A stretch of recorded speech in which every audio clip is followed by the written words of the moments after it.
समस्त को पुणी थे प्रणाम। स्वागत करुच्ची बिहू प्रसाद ऑफिशियल 88 चैनल को।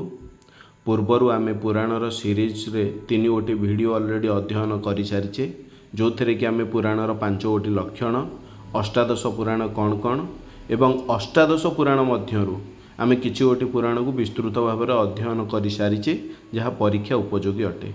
ठीक अच्छे, आज आम अन्य पुराण गुड़ी को अध्ययन करिबा। तो 10 नंबर रे आमे ब्रह्म वैवर्त पुराण विषय अध्ययन करिबा। यह वैष्णव पुराण है, यह एक वैष्णव पुराण अटे। आमे जेमती देखिथिले श्रीमद् भागवत पुराण, जो थी कि भगवान कृष्णଙ୍କ ऊपर मध्य वर्णना अच्छी। आमे जानिथिले सेथिरे मध्य श्लोक संख्या थिला श्रीमद् भागवतम रे केते ना 18,000।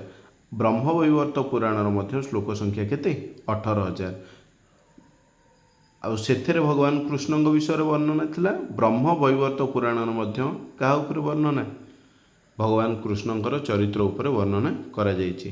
इंपोर्टेंट कौन, एथिरे 4टा खंड अच्छे। कौन से 4टा खंड? 1 रे ब्रह्म, 2 रे प्रकृति, 3 रे गणेश, 4 रे श्रीकृष्ण जन्म। केमती मन रखिबा तापई गोटे ट्रिक लिखिछि, देखिबा। ब्रह्म से प्रकृति और प्रकृति में गणेश और कृष्ण का जन्म।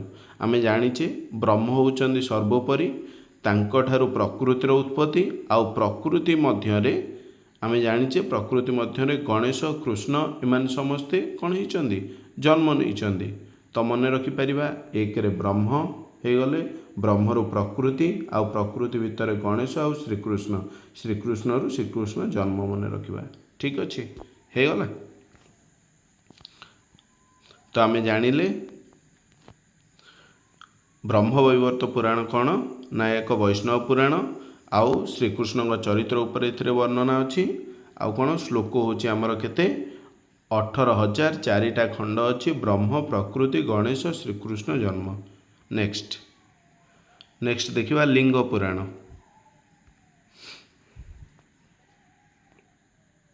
ये गोटे इमेज देखि पारुथबो। लिंग पुराण आम जानीपे कौन ना निश्चित भाव भगवान शिवंकर उपासना। ठीक अच्छे, प्रश्न हो पार जे लिंग पुराण कहार उपासना करा जायछि? शिव, विष्णु, ब्रह्मा कौनष्टि नुहे, ताहले शिवंकर उपासना करा जायछि। शिव के 28 अवतार की बात है। केतेटी अवतार? 28टी अवतारर वर्णना हेछि। ठीक अच्छे।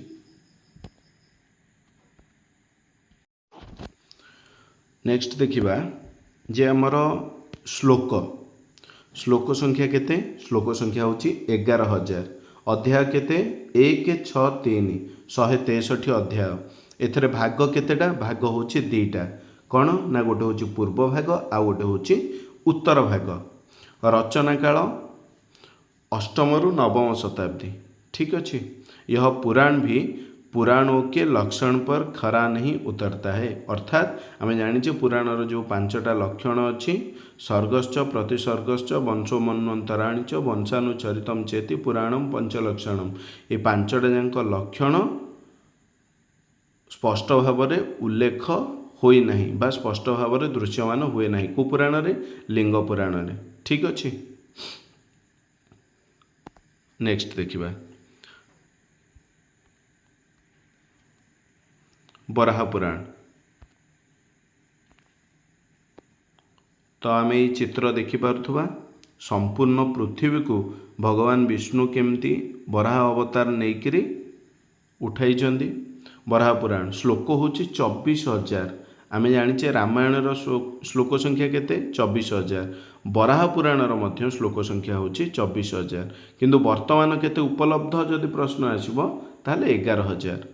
मु बारंबार कही श्लोक निर्दिष्ट भाव में आमको ऑथेंटिक श्लोक कौन सी पुस्तक रे मिलिबो नाही, मिलिबा बहुत कष्ट। तो आमे पाखापाखि मन रखिथिबा जेमती कि एग्जाम रे आसिले आमे प्रॉपर आंसर टा चूज करि परिबा। जानिथिले तो चूज करिबा ना। आउ अध्याय होची 217। ठीक अच्छे। बराह पुराण टोटाल श्लोक संख्या होगा 24,000। बर्तमान उपलब्ध होची 11,000 अध्याय होची 270टी अध्याय आमको देखा मिले को पुराण रे वराह पुराण रे ठीक अच्छे। वर्णना विष्णु वराह अवतार नहीं हिरण्याक ठारू पृथ्वी को उद्धार करथिले आमे माने समस्ते एक कथा को आमे जानिचे जे हिरण्याक ठारू कौन करथिले पृथ्वी को उद्धार करथिले किए विष्णु को अवतार नहीं वराह अवतार नहीं ठीक अच्छे। नेक्स्ट स्कंद पुराण विषय देखिबा। स्कंद पुराण रे मोस्ट इम्पोर्टेंट परीक्षा उपयोगी पड़े परीक्षा रे स्कंद पुराण रे 6टा संहिता देखा मिले केतेटा 6टा। 1 रे कहूँ सन्नत कुमार, 2 रे सूत, 3 रे शंकर, 4 रे वैष्णव, 5 रे ब्राह्म, 6 रे सौर ए सबू तापर डाहाण पटे आम सब संहिता लिखिपर। सन्नत कुमार संहिता, सूत संहिता, शंकर संहिता, वैष्णव संहिता, ब्राह्म संहिता, सौर संहिता।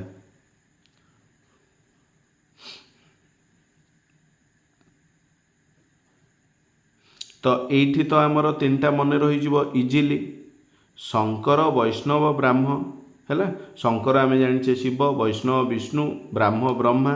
तो ब्रह्मा विष्णु महेश ये हो गले 3। सु आउ सरे सुरु सूत, सरु सनत कुमार, आहरी भी सरे अच्छी सौर ठीक अच्छे।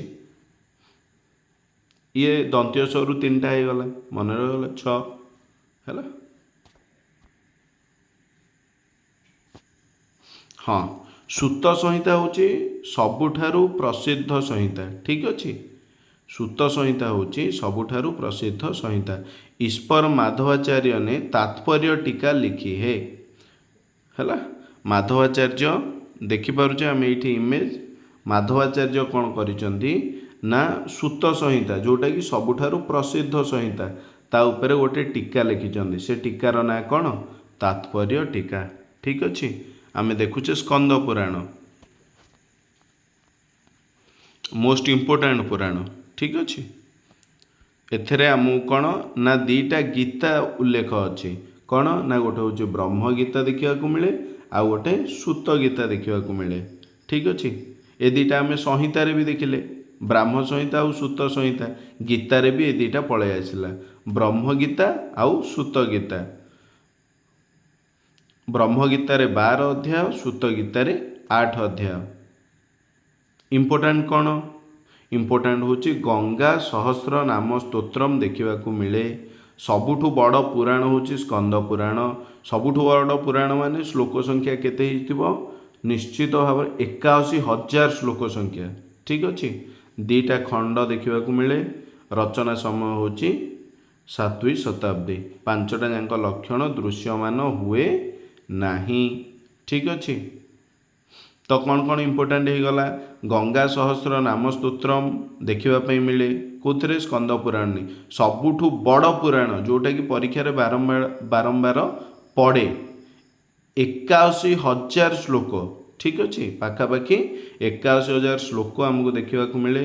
2टा खंड देखा मिले। रचना काल हूँ पाखापाखि 7वीं शताब्दी।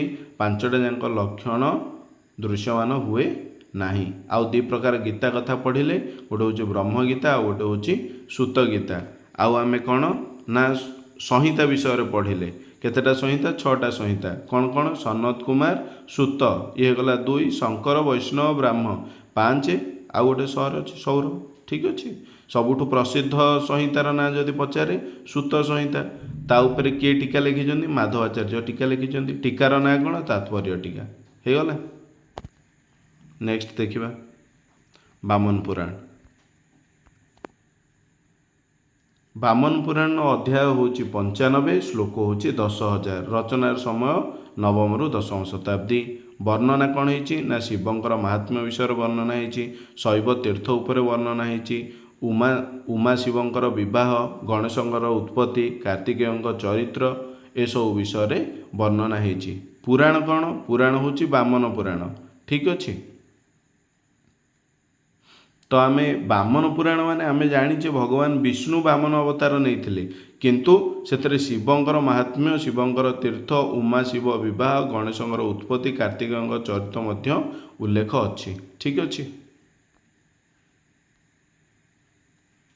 नेक्स्ट देखिबा कूर्म पुराण।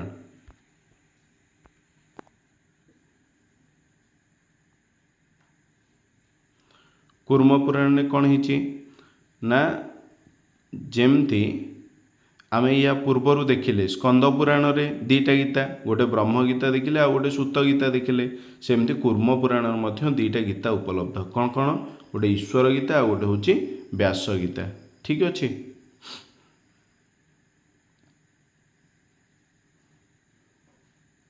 संहिता एथिरे आमर संहिता चारिटा देखा मिले कौन कौन गोटे हूँ ब्राह्मी भागवती सौरी वैष्णवी ठीक अच्छे। संप्रति ब्राह्मी संहिता उपलब्ध वर्तमान को यही चारिटा जाक संहिता मध्यरु कूर्म पुराण रे जो चारिटा संहिता उपलब्ध हुए कौन ब्राह्मी भागवती सौरी वैष्णवी ठीक अच्छे।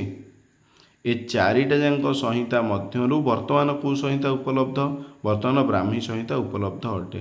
टोटाल अध्याय केते 95 आसीपारे 99 आसीपारे। पूर्वार्धरे केते आमर कौन हो गला ना एक दि भाग विभक्त करदेले गोटे हूँ पूर्वार्ध आ गोटे हूँ उत्तरार्ध। देख पूर्वार्धरे जदि 51 अध्याय रहुची आमर ताहले उत्तरार्धरे 44 एमती हो गला केते 95 हो जाउची ठीक अच्छे। आउ जदि आम पूर्वार्धरे 53 करवा उत्तरार्धरे 46 करवा ताहले टोटाल अध्याय 99 हो जाउची। आम जदि पूर्वार्धरे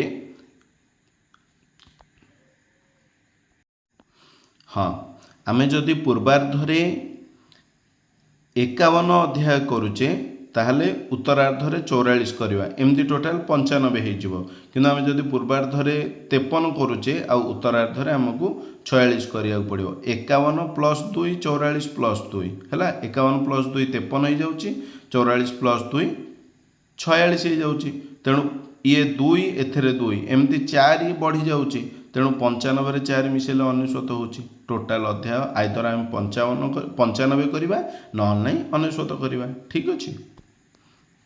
नेक्स्ट देखिबा श्लोक से केते कहूची श्लोक कहूची 6000 है रचना काल 6ठ शताब्दी। नेक्स्ट देखिबा मत्स्य पुराण इम्पोर्टाट मत्स्य पुराण मत्स्य पुराण अध्याय केते 291 अध्याय देखा मिले को पुराण रे मत्स्य पुराण रे श्लोक संख्या केते 14000। प्राचीन संस्करण रे केते उल्लेख थिला प्राचीन संस्करण रे उल्लेख अछि 19000 ठीक अच्छे। एथिरे स्पेशल कौन जल प्रलय की कथा वर्णित है जे जल प्रलयर कथा वर्णना करा जायछि को पुराण रे मत्स्य पुराण रे। कलियुग की राजाओं की सूची दी गई है कलिजुगर राजा मानकर सूची मध्य उल्लेख अछि। रचना काल केते ना 3य शताब्दी ठीक अच्छे। परीक्षा रे आसीबा उपयोगी प्रश्न कौन ना जल प्रलयर कथा को पुराण रे वर्णना करा जायछि मत्स्य पुराण है। नेक्स्ट देखिबा गरुड़ पुराण प्रवक्ता किए गरुड़ पुराणर विष्णु श्रोता किए श्रोता गरुड़ आउ गरुड़ एक कथा क्या पाखु ट्रांसफर है कश्यप पाखु किंतु वक्ता होचंदी विष्णु श्रोता होचंदी गरुड़ एति मन रखिबा। आउ गरुड़ पाखु क्या पाखु ट्रांसफर है ना कश्यप पाखु ट्रांसफर होइछि। विष्णु पूजा की वर्णन है एथिरे कौन वर्णना करा जायछि ना विष्णु को पूजार वर्णना करा जायछि। दीटा खंड गोटे पूर्व आ गोटे उत्तर पूर्व खंड रे केते अध्याय 229 हैला विश्वकोशात्मक यहाँ आउ उत्तर खंड रे कौन ना 35 अध्याय एमती टोटाल मिसिक जाउछि केते 264 अध्याय हैला।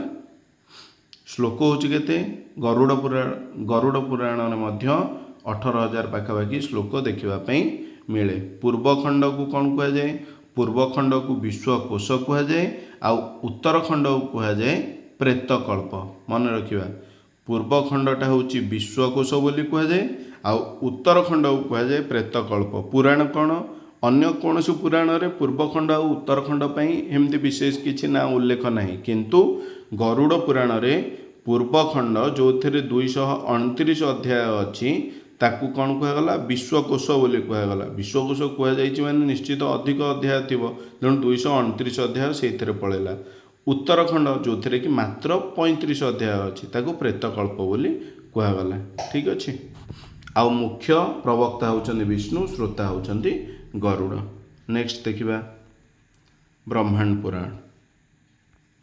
ବ୍ରହ୍ମାଣ୍ଡ ପୁରାଣ ବେଶୀ କିଛି ନାହିଁ, ଏଠି ଗୋଟେ ଇମେଜ୍ ଦେଇଛି ତୁମେମାନେ ଦେଖିପାରିବ। ଅଧ୍ୟାୟ 109, ଶ୍ଲୋକ 12,000, ରଚନାର ସମୟ ହେଉଛି 400ରୁ 600 ଇସ୍ୱୀ। ଠିକ୍ ଅଛି। ତ ଏତିକିରେ ଆମର ପୁରାଣ ଚାପ୍ଟର କମ୍ପ୍ଲିଟ୍ ହେଉଛି। ୟା ପରେ ଆମେମାନେ ପୁରାଣର ପ୍ରଶ୍ନ ଉତ୍ତରର ମୁଁ ଗୋଟେ ସିରିଜ୍ ଆଣିବି। ଗୋଟେ ଭିଡ଼ିଓରେ ପାଖାପାଖି ଯେତେ ଅଧିକରୁ ଅଧିକ ହୋଇପାରିବ ମୁଁ ପ୍ରଶ୍ନ ଆଣିବି, ଆଉ ତା'ର ଉତ୍ତର ମଧ୍ୟ ଆମେମାନେ ଦେଖିବା, ଡିସ୍କସନ୍ କରିବା, ଯେଉଁଥିରେ କି ଆମେ ପୁରାଣ ରିଲେଟେଡ଼୍ ପାଖାପାଖି ପରୀକ୍ଷାରେ ଯେକୌଣସି ପ୍ରଶ୍ନ ପଡ଼ିଲେ ଆମେ ତା'ର ଉତ୍ତର ଯେମିତି ଦେଇପାରିବା। ଠିକ୍ ଅଛି। ତ ୟା ପରେ ଆମର ମହାଭାରତର ମଧ୍ୟ ସିରିଜ୍ ଆସିବ ଭାରି, ଆମେ ତାକୁ ମଧ୍ୟ ସିରିଆଲରେ ଦେଖିବା। ତ ସମୟ ଦେଇକିରି ଶୁଣିଥିବାରୁ ସମସ୍ତଙ୍କୁ ଅଶେଷ ଅଶେଷ ଧନ୍ୟବାଦ। ଆପଣମାନେ ଚ୍ୟାନେଲକୁ ବହୁତ ଭଲ ପାଇବା ଦେଇଛନ୍ତି, ଆଗକୁ ମଧ୍ୟ ଦିଅନ୍ତୁ। ଆପଣମାନେ ଭିଡ଼ିଓକୁ ଲାଇକ୍ କରନ୍ତୁ, ସେୟାର କରନ୍ତୁ, ସବସ୍କ୍ରାଇବ୍ ଯଦି କରିନାହାନ୍ତି ଚ୍ୟାନେଲକୁ ସବସ୍କ୍ରାଇବ୍ କରନ୍ତୁ। ଆଉ ଆପଣମାନଙ୍କର କମେଣ୍ଟ ମୋ ପାଇଁ ବହୁତ ଭାଲ୍ୟୁଏବୁଲ୍, ଆଉ ମୋତେ ଆହୁରି ଇନ୍ସପାୟାର କରିବ ଭିଡ଼ିଓ ବନେଇବା ପାଇଁ। କମେଣ୍ଟ କରିବା ପାଇଁ ଜମା ବି ଭୁଲିବେ ନାହିଁ। ଯଦି ଆପଣମାନଙ୍କର କିଛି କ୍ୱେରିଜ୍ ଥାଏ ତାହେଲେ ଆପଣମାନେ କମେଣ୍ଟରେ ଜଣାଇ ପାରିବେ। ଠିକ୍ ଅଛି।